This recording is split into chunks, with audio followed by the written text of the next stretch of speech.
نبی پاک علیہ الصلوۃ والسلام کی تبلیغ کے 3 دور ہیں۔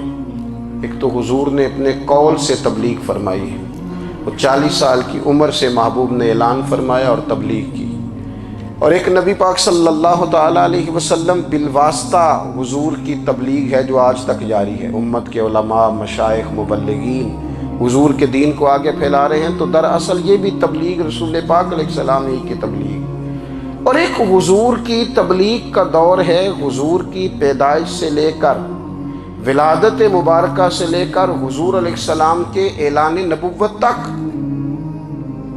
اس دوران نبی پاک نے جو تبلیغ فرمائی ہے وہ اپنے کردار سے فرمائی ہے۔ عرب کا وہ معاشرہ جو بڑا میلا کچیلا گدلا ہو چکا تھا، جس کے اندر سراسر مادہ پرستی کا زور تھا، جس کے اندر لوگ انسانوں کی خرید و فروخت کرتے تھے، جس کے اندر بیٹیوں کو زندہ دفن کر دیتے تھے، جس کے اندر جو آدمی جتنا زیادہ مضبوط ہوتا تھا اتنا زیادہ لٹیرا بن جاتا تھا، اس معاشرے کے اندر رسول کریم علیہ السلام نے 40 سال گزارے، اور اس طرح گزارے کہ جو بیگانے بھی تھے وہ بھی کہا کرتے تھے یہ صادق ہیں، یہ امین ہیں۔ اور جب حضور نے اعلان نبوت کیا تو فرمایا، یہ قرآن مجید کے لفظ ہے، فرمایا فَقَدْ لَبِثْتُ فِيكُمْ عُمَرًا مِّن قَبْلِهِ أَفَلَا تَعْقِلُونَ، میں تمہارے بیچ عمر کا ایک حصہ گزار چکا ہوں، تمہیں عقل نہیں ہے، شعور نہیں ہے۔ نبی کریم علیہ السلام نے اپنے کردار کو، اپنے عمل کو اپنی نبوت کی دلیل کے طور پر بیان فرمایا۔ وہ تو حضرت حلیمہ بھی فرماتی ہیں نا، جب میں نبی کریم علیہ السلام کو اپنے گھر لے گئی تو میرا اپنا بچہ بھی دودھ پیتا تھا، 2 میرے بیٹے ہو گئے، ایک میری یہ نسبی اولاد اور حضور میری رضائی اولاد۔ تو کہتی ہیں جب میں کریم محبوب علیہ السلام کو اپنے سینے سے لگاتی تھی تو حضور میرے ایک پستان سے دودھ پیتے تھے اور دوسرا اپنے بھائی کے لیے چھوڑ دیا کرتے تھے۔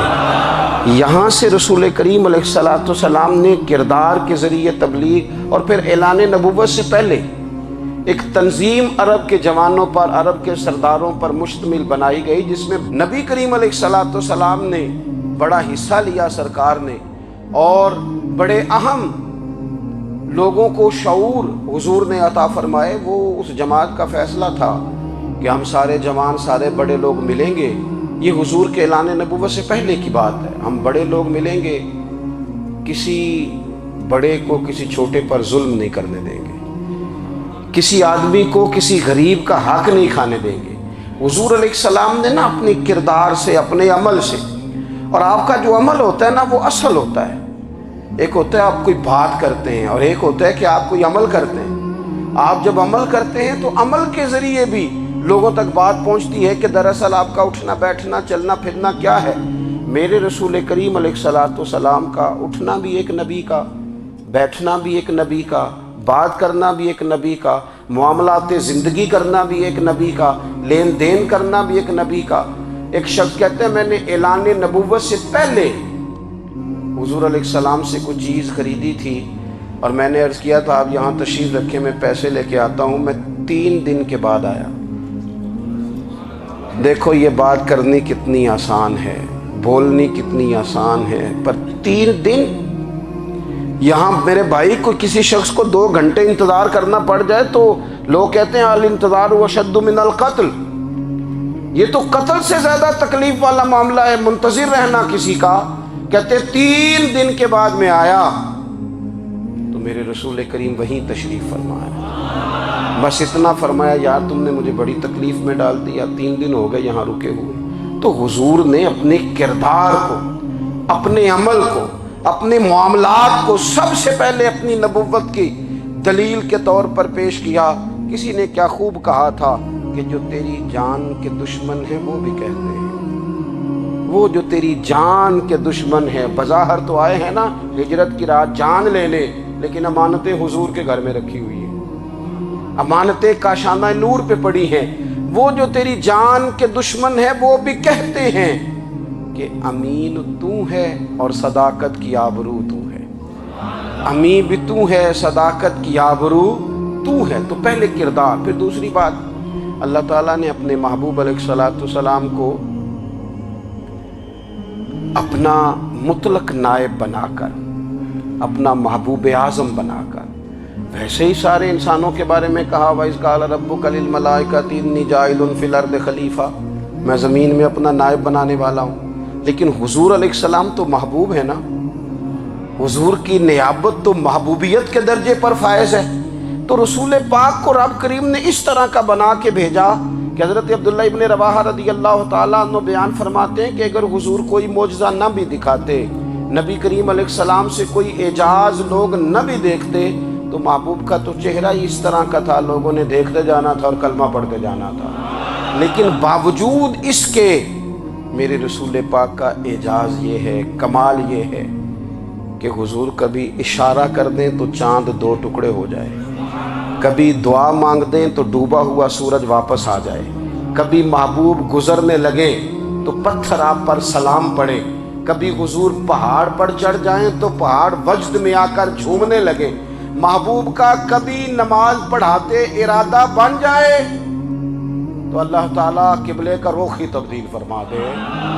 کیا خوبصورت سوچ ہے اور کیا نظریہ دیتے ہیں بریلی کے امام، فرماتے ہیں اجابت کا جوڑا عنایت کا صحرا دلہن بن کے نکلی دعائے محمد، اور اجابت نے جھک کر گلے سے لگایا بڑی ناز سے جب دعائے محمد، دیکھو خدا کی رضا چاہتے ہیں دو عالم، خدا چاہتا ہے رضائے محمد صلی اللہ تعالی علیہ وسلم۔ اور ایک مقام پہ فرماتے ہیں نائب دست قدرت پہ لاکھوں سلام، نائب دست قدرت پہ لاکھوں سلام۔ تو اللہ تعالیٰ نے نبی پاک صلی اللہ تعالی وسلم کو جو اعجاز، پھر ایک اور بات، حضور امی ہے،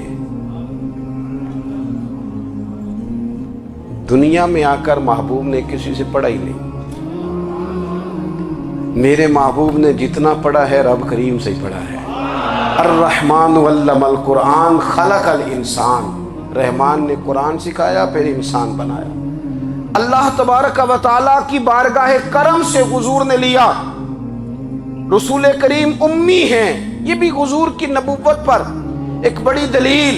دیکھو ایک ہوتا ہے کوئی آدمی بچپن سے کسی چیز سے شغف رکھے اور جب اس کی عمر بڑی ہو جائے تو کہتے ہیں اس کا تجربہ بڑا ہو گیا ہے، یہ پہلے کوئی شعر کہتا تھا، کوئی ادبی جملہ کہتا تھا، تو اب اس کی یہ کام کرتے کرتے عمر بڑی ہو گئی ہے تو رسوخ حاصل ہو گیا۔ 40 سال کی عمر مبارک تک نبی کریم نے ایک شعر بھی نہیں کہا، حضور علیہ السلام نے کبھی کوئی ایسی بات، ویسے تو حضور کی ہر بات حکمت والی، لیکن جس کو عرب کے لوگ اپنے لہجے میں شاعری یا اپنے لہجے میں ادب کہتے تھے وہ حضور نے بیان نہیں فرمایا۔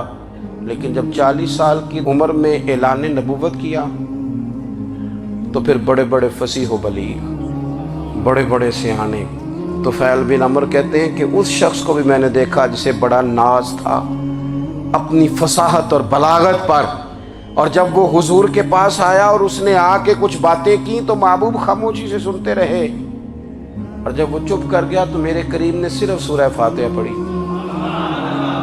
کبھی اٹھتا تھا، کبھی بیٹھتا تھا، کبھی غور کرتا تھا، کبھی دائیں جاتا تھا، کبھی بائیں جاتا تھا، پھر کہنے لگا بتاؤ نا کلام کس کا ہے؟ فرمایا اس رب کا، اس رب کا، اس رب کا جس کا میں رسول بن کے آیا ہوں۔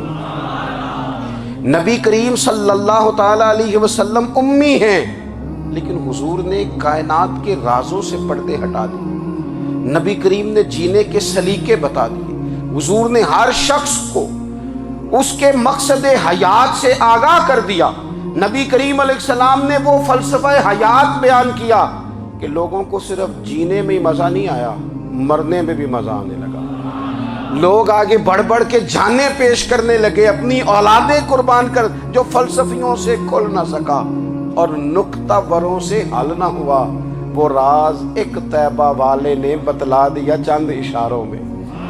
محبوب کریم امی ہیں، لیکن حضور نے اس طرح دنیا کو سکھایا، اس طرح دنیا کو پڑھایا، اس طرح حضور نے علم کے چراغ اور دیپ روشن کیے کہ قیامت تک جسے روشنی ملے گی نا، اسے صرف دروازہ مصطفیٰ سے ملے گی، اسے رسول کریم علیہ السلام کے در دولت سے ملے۔ کچھ لوگوں نے کہا کہ اپنے پاس سے آیات بنا کے لاتے ہیں، اپنے گھر میں بیٹھ کے دعوے کر لینا تو کوئی مشکل کام نہیں نہ ہوتا، سارے لوگ ہی کر لیتے ہیں۔ بلکہ وہ ہمارے ایک بزرگ کہا کرتے تھے خیالی پلاؤ پکائیے ٹکے ہو کدے بھی کاٹ نہ پائیے، کیونکہ کون سا پیسوں کا ڈالنا ہے، زیادہ ڈالیں آپ اور زیادہ ڈالیں۔ بہت سارے لوگ ہیں آج بھی، کچھ لبرل ہیں بیچارے، کچھ دین بیزار طبقہ ہے، وہ کہتے ہیں جناب ہمیں تو جدید باتیں بتائیں، ہمیں تو نئے اسلوب کے مطابق لے کے چلے، ہمیں تو او بھائی سن،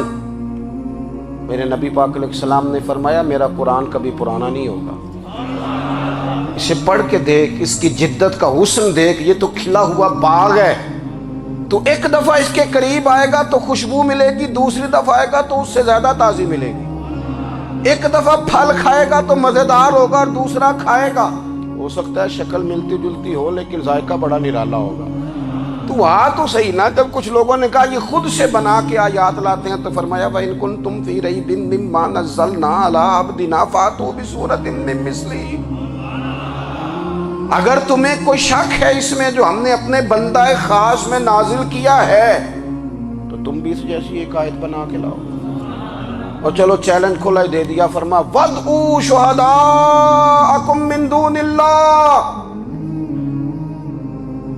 اللہ اور اللہ والوں کو چھوڑ دو، تفسیری ترجمہ عرض کر رہا ہوں، یعنی صحابہ کو چھوڑ دو، حضور کے ماننے والوں کو چھوڑ دو، باقی ساری دنیا کے کافر اکٹھے ہو جاؤ، ایک آیت بس قرآن جیسی لے کے آؤ، ایک آیت لے کے آؤ، ان کنتم صادقین، اگر تم سچے ہو۔ جوانوں سنو، کہا ایک آیت، اور یہ چیلنج آج تک قرآن مجید کا موجود ہے، آج تک وَإِن كُنتُمْ فِي رَيْبٍ مِّمَّا نَزَّلْنَا عَلَىٰ عَبْدِنَا فَأْتُوا بِسُورَةٍ مِّن مِّثْلِهِ، تم قرآن کے مقابلے کی ایک صورت لے کے آؤ اور سارے حمایتی اکٹھے کر لو اپنے، ان کنتم صادقین، اگر تم سچے ہو۔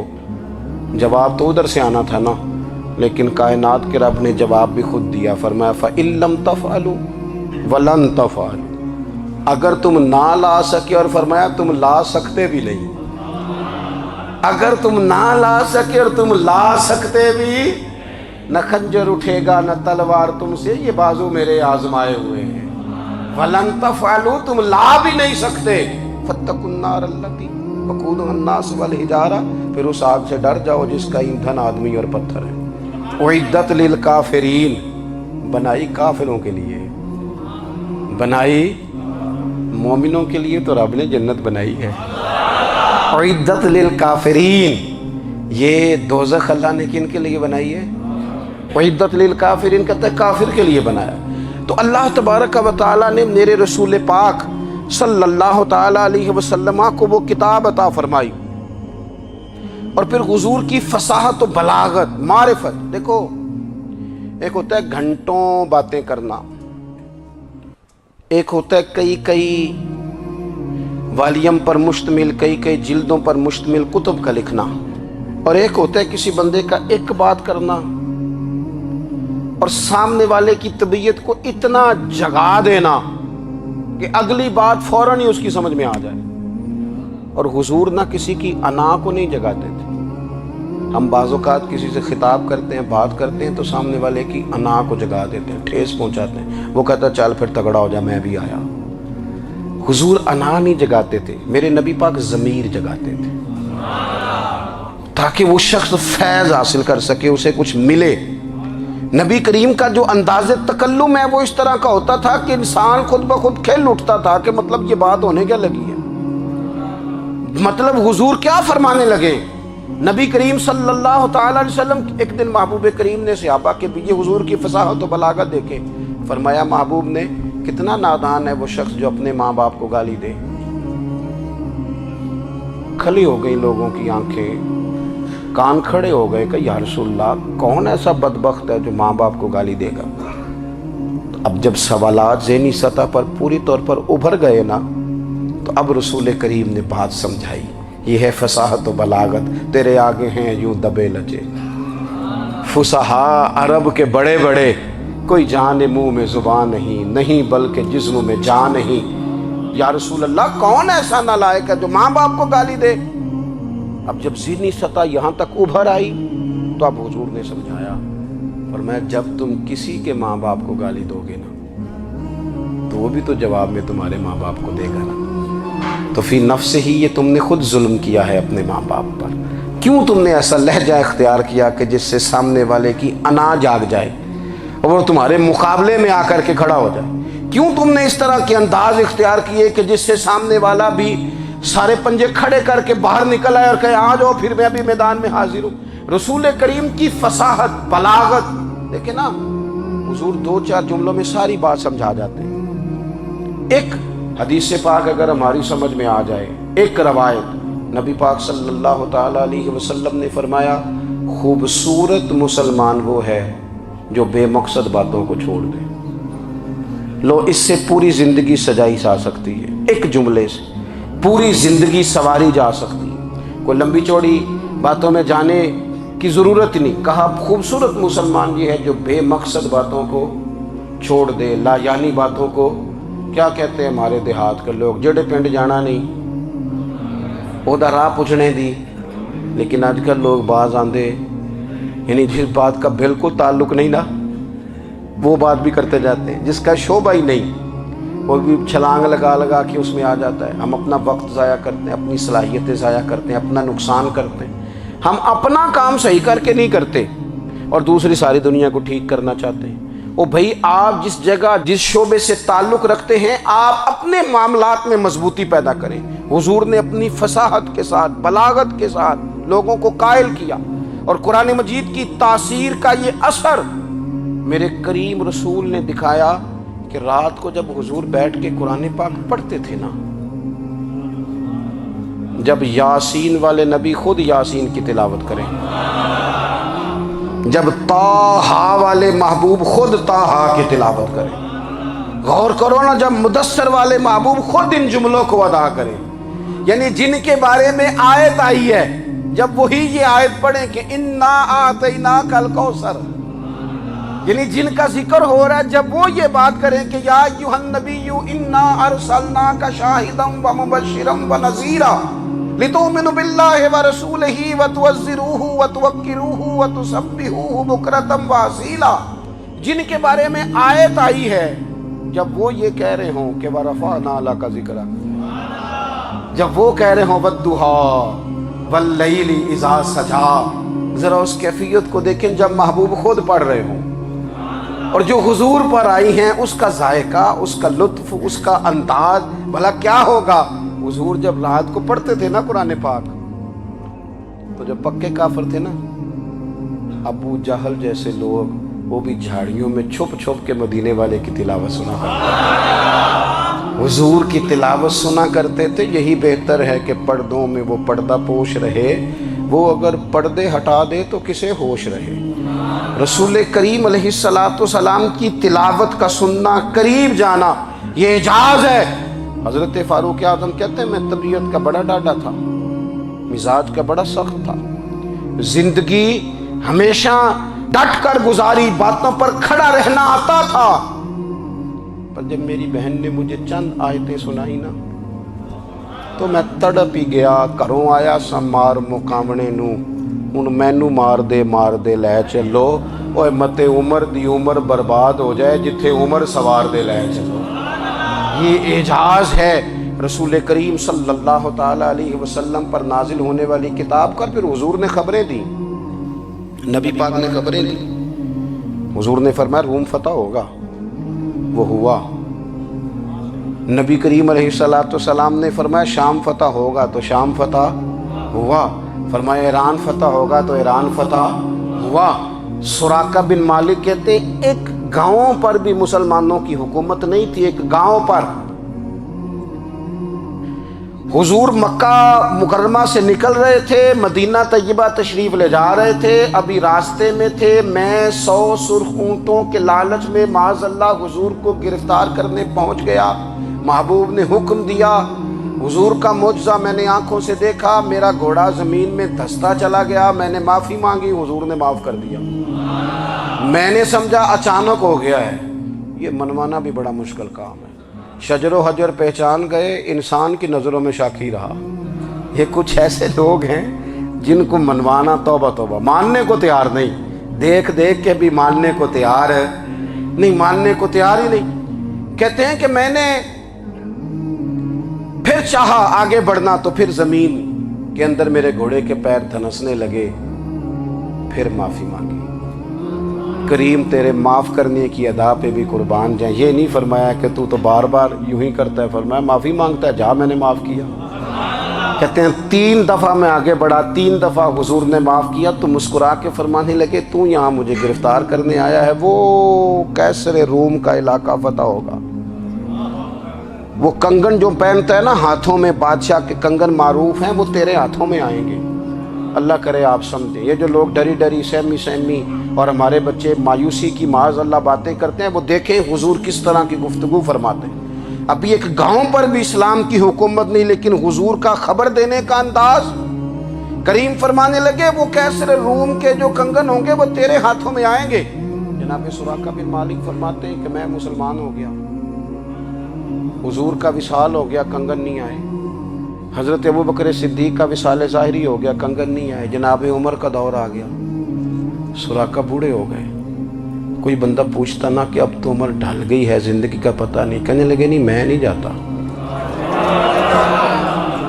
جب تک کنگن نہیں آتے اسرائیل کوئی نہیں آئیں گے، کیونکہ ساڈے نبی دی زبان ساڈے واسطے قرآن، جو دن کو کہہ دیا دن ہے تو دن نکل آیا، جو شب کو کہہ دیا شب ہے تو رات ہو کے رہی، اور خدا نے ان کی زبان کو وہ اختیار دیا، جو نکلی منہ سے ان کے وہ بات ہو کے رہی۔ اور فاضل بریلوی کا تو انداز ہی پھر انوکھا ہے نا، وہ تو کہتے ہیں وہ زبان جس کو سب کن کی کنجی کہے، جس کو سب کن کی کنجی کہیں، اس کی نافذ حکومت پہ لاکھوں سلام۔ کہنے لگے نہیں آتے حضرت اسرائیل، فکر نہ کرو، بوڑھے ہو گئے تھے، نکلنا گھر سے بند کر دیا تھا، حضرت عمر کا دور تھا، کنگن آ گئے۔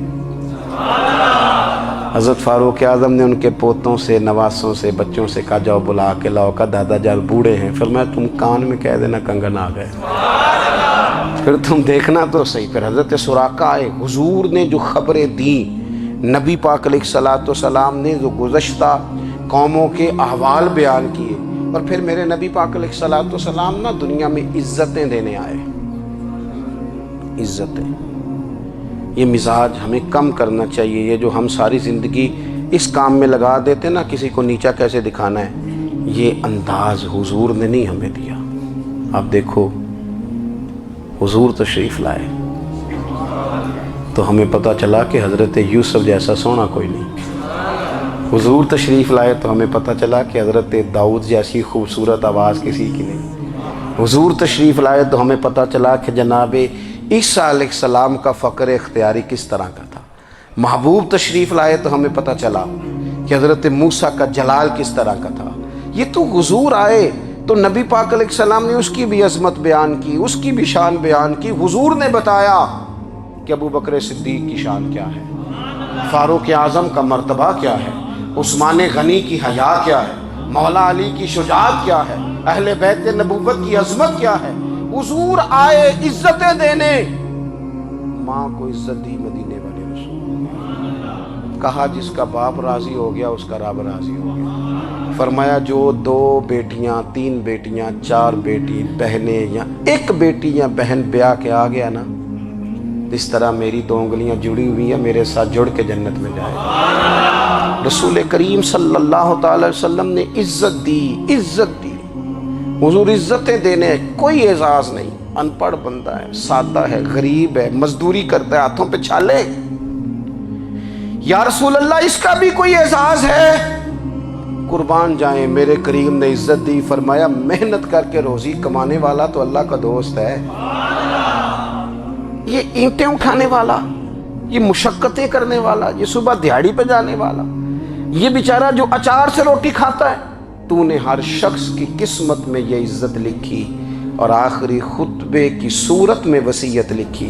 رسول کریم نے ہر بندے کو اعزاز دیا، عظمتیں دی، حضور عزتیں دینے آئے، نبی پاک علیہ السلام نے اعزازات دیے، حضور نے نوازا۔ یہ ساری چیزیں میرے رسول پاک کی تشریف، اور پھر یہ جو حضور کے صحابہ اور اہل بیت ہیں نا، یہ بھی میرے نبی پاک کی نبوت کی دلیل ہے۔ اتنی جلدی انقلاب آیا نہیں کرتے، وہ کل تک جو رہزن تھے حضور نے راہبر بنا دیے، وہ لوگ جو کل تک ایک دوسرے کے گلے کاٹ کے کھاتے تھے، ایک دوسرے کو مارتے تھے، تکلیف پہنچاتے تھے، برادری ازم پہ لڑتے تھے، حضور نے بھائی بھائی بنا دیے۔ ایک پلیٹ میں کھانا کھانے لگے سیدنا بلال حبشی، صہیب رومی، سلمان فارسی، حضور نے یوں کر کے ملا دیا۔ نبی کریم علیہ السلام نے تقسیمیں ختم کر دی دنیا۔ حضور کے صحابہ نے اپنا کردار اس طرح کا دکھایا، اتنا بلند کیا، اور صحابہ کرام علیہم رضوان اس کو دیکھ کر اتنی بلندیوں پہ گئے کہ گواہیاں اللہ کا قرآن دیتا ہے۔ فرمایا محمد الرسول اللہ والذین معہ اشداء علی الکفار رحماء بینہم تراہم رکعا سجدا یبتغون فضلا من اللہ ورضوانا۔ فرمایا یہ جو میرے محبوب کے ساتھ والے ہیں کافروں پر سخت ہیں، آپس میں نرم دل ہیں، تم جب بھی انہیں دیکھو گے سجدے کرتے دیکھو گے، رکوع کرتے دیکھو گے، تم انہیں دیکھو گے اللہ کی رضا کے متلاشی ہیں۔ انہیں ساری مادہ پرستی سے نکال کر محبوب نے رب کی رضا کے رستے پہ ڈال دیا۔ میرے نبی کریم سید عالم صلی اللہ تعالیٰ علیہ وسلم کی نبوت کے دلائل کے طور پر یہ ساری چیزیں آئیں۔ بس میں بات سمیٹنے لگا ہوں۔ حضور کا جو اخلاق ہے نا، وہ بھی نبی کریم علیہ السلام کی نبوت کی بہت بڑی دلیل ہے۔ وَإِنَّكَ لَعَلَىٰ خُلُقٍ عَظِيمٍ۔ محبوب ہم نے آپ کو نا خلق عظیم کا مالک بنایا ہے۔ کچھ لوگ سمجھتے ہیں صرف آپ کا بولنے کا انداز ٹھیک ہو تو آپ با اخلاق ہیں۔ نہیں بھائی، بولنے کا انداز ٹھیک ہونا با اخلاق نہیں، سچ بولنا اخلاق کے علاوہ۔ آپ کا حق بات کرنا اخلاق ہے، آپ کا صحیح گواہی دینا اخلاق ہے، آپ کا اللہ تعالیٰ کی طرف سے آزمائش آنے پر صبر کا مظاہرہ کرنا اونچا اخلاق ہے۔ رب نعمت دے تو آپ کا وجود ڈھلتا جائے شکر میں، یہ اخلاق ہے۔ رب کریم اگر آپ کو کسی وقت کسی آزمائش میں اپنی حکمت سے ڈالتا ہے تو عزت نفس کو برقرار رکھنا، خودداری کو برقرار رکھنا، یہ اخلاق۔ نبی پاک نے اعلیٰ ترین اخلاق کی بات بتائی، اعلیٰ ترین۔ حضور نے لوگوں سے بیعت لیتے وقت کہا تھا میرے ہاتھ پر بیعت کرو، چوری نہیں کرو۔ نبی پاک علیہ السلام نے مختلف امور پر بیعت لی۔ حضرت حکیم بن حزام کہتے ہیں حضور نے میرے ہاتھ پہ ہاتھ رکھ کے کہا میرے ہاتھ پہ ہاتھ رکھ کے بیعت کرو کہ کسی دنیا دار سے سوال نہیں کرو گے، خودداری سے زندگی گزارو گے، عزت نفس جو رب نے تمہیں دیا ہے تم اس پر راضی رہو گے۔ لوگوں کی جیبوں کو ٹٹولنا، دوسروں کی دولتوں پہ راج کرنا، دوسروں کے مال پر نگاہیں ڈالنا اللہ کے حبیب نے پسند نہیں فرمایا۔ میں بیعت کرو کہ تم کبھی کسی سے سوال نہیں کرو گے، حد ہو گئی۔ نبھانے والوں نے پھر اس عہد کو نبھایا اور کمال کر دی۔ حضرت حکیم بن حزام گھوڑے پہ بیٹھے تھے، ہاتھ میں درہ تھا، وہ زمین پہ گر گیا، قریب غلام کھڑا تھا۔ حضرت حکیم بن حزام خود گھوڑے سے اترے، درہ اٹھایا، دوبارہ گھوڑے پہ بیٹھے۔ غلام عرض کرنے لگا حضور مجھے بتا دیتے میں اٹھا کے دے دیتا۔ آنکھیں چمک اٹھیں، فرمانے لگے کیسے بتا دیتا؟ اپنے رسول سے وعدہ کیا ہے کبھی کسی سے سوال نہیں کروں گا، کبھی سوال نہیں کروں گا۔ اللہ کے محبوب نے ہمیں اعلیٰ اخلاقی قدروں کی بات ہمیں سکھائی ہے۔ ہم دیکھتے ہیں کہ بڑی جلدی 2 4 5 لوگوں کے غصہ دلانے پر ہم ساری اخلاقی حدوں کو کراس کر جاتے ہیں۔ دوستو ہمارا ایک ویژن ہونا چاہیے، ہمارے ذاتی رویے بڑے معتبر ہونے چاہیے۔ لین دین کے معاملات کے اندر مسلمانوں کو بڑا صاف ستھرا ہونا چاہیے۔ ہمیں اپنی معاشی زندگی میں روزمرہ کے معاملات میں ہماری توجہات کا مرکز صرف اللہ رسول کی ذات ہونی چاہیے۔ رب کریم نے اپنی حکمت سے کسی کو کتنا دیا ہے یہ اس کی حکمت کے تقاضے ہیں۔ ہمیں اس نے جس رنگ میں جس حال میں رکھا ہے ہمیں اپنے رب کی رضا پر بہت زیادہ مطمئن ہونا چاہیے۔ اچھا پھر ایک اور بات، جن چیزوں کو ہم نے دکھ بنایا ہے نا یہ تو وہاں دکھ تھا ہی نہیں۔ مہینہ مہینہ چولہا نہیں جلا، لیکن کسی جگہ اظہار غربت ہے حضور کی اولاد پاک کا یا صحاب کا یا ازواج کا۔ مہینہ مہینہ چولہا نہیں جلا، لیکن یہ اخلاق عالیہ کا حسن دیکھو، اپنے گھر مہینہ مہینہ چولہا نہیں جلا، جو مانگنے آیا اسے جھولی بھر کے عطا فرمایا، کوئی دروازے سے خالی نہیں گیا۔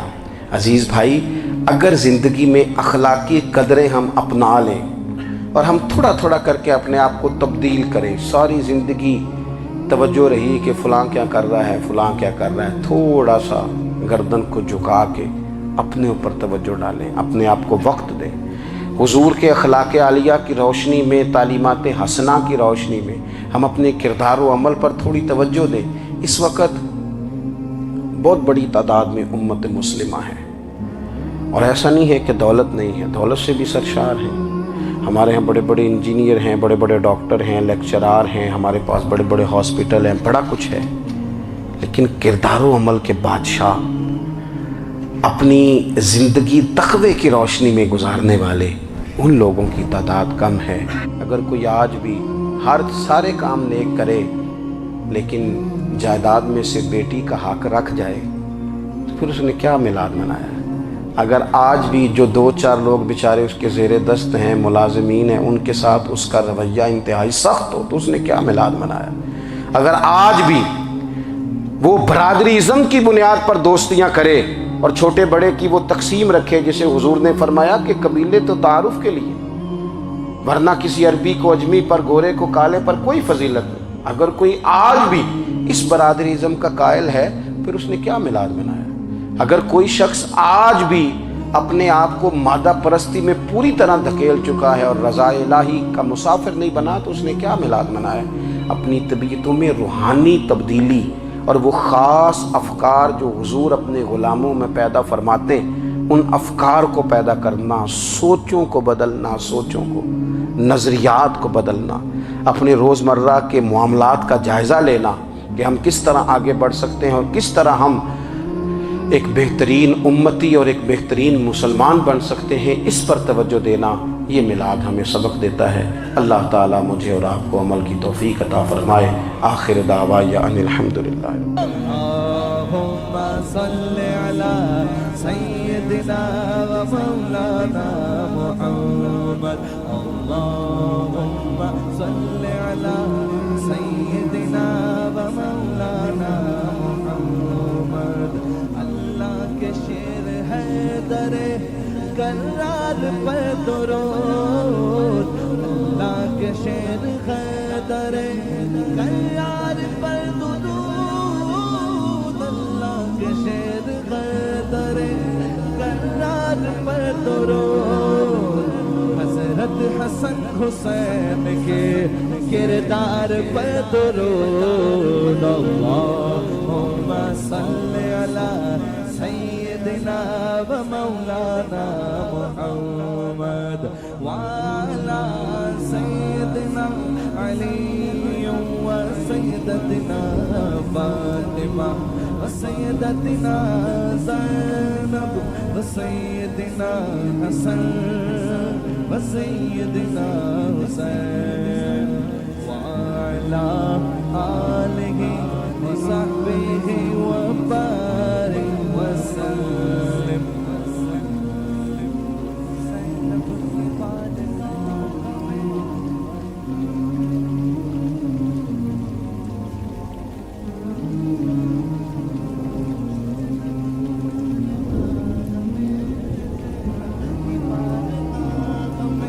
سلام نیاز ہے زینب کی بارگاہ میں، سلام نیاز ہے جو مرتضیٰ کی لاڈلی زہرا کا ناز ہے۔ اللہم صل علی سیدنا و مولانا محمد وعلی سیدنا علی و سیدتنا فاطمہ و سیدتنا زینب و سیدنا حسن و سیدنا حسین۔